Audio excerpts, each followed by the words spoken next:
Secondly, I want to ask you one question. You say Otafiire, with his 50 chicken and 20 goats, is a Ugandan. He votes. Voting means I'm concerned about the affairs of Uganda.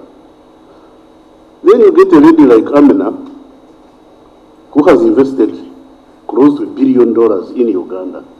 And you say, no, you can't vote. Hey, who has more concern about the welfare of Uganda?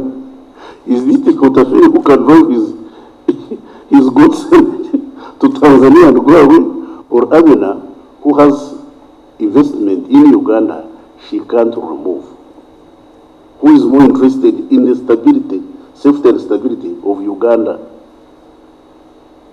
This person who has $1 billion worth of investment, or Otafiire who is just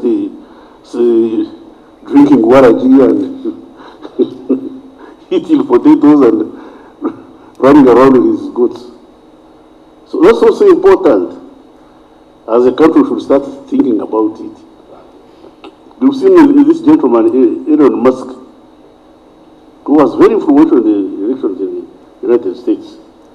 The man is a South African. The man is originally South African, but he's the most influential element. He was the most influential element in the elections in the United States.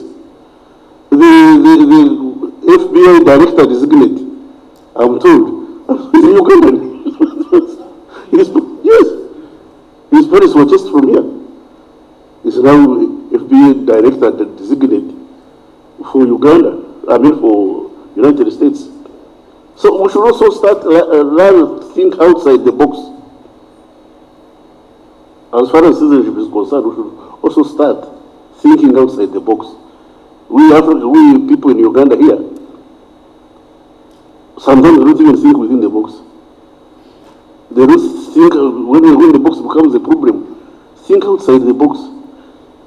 If you can't think within it and outside, just remove the box.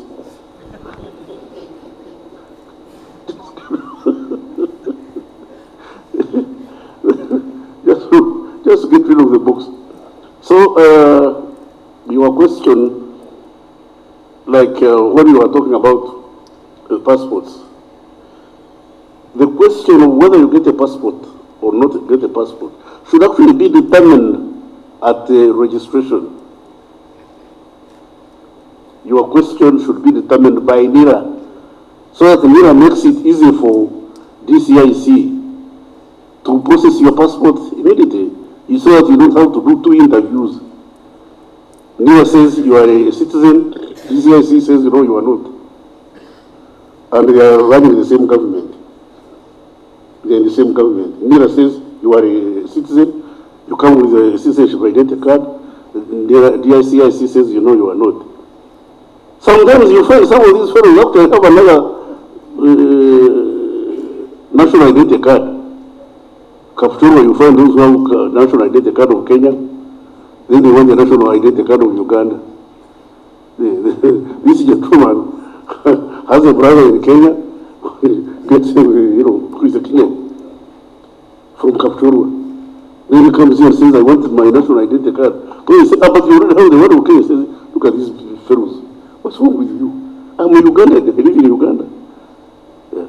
So sometimes we have those challenges when we say you can't get an identity card because you have another identity card and we can't give you the one of Uganda.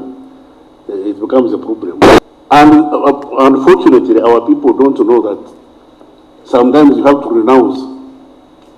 renounce one identity card or apply for duo-citizenship.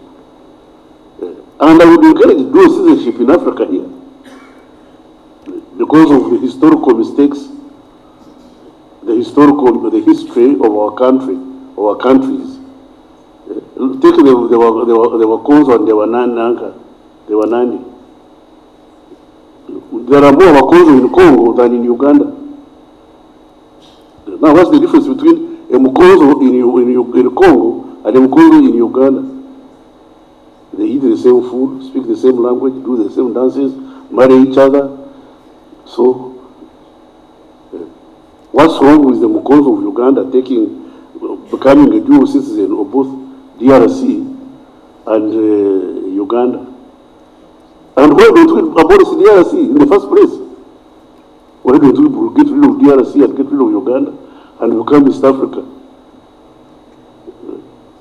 That's the easier path, which we don't want to pursue because of, I don't want to say, you know, as you know, I'm chairman of the Global Pan-African Movement, and I don't want to mix my Pan-Africanism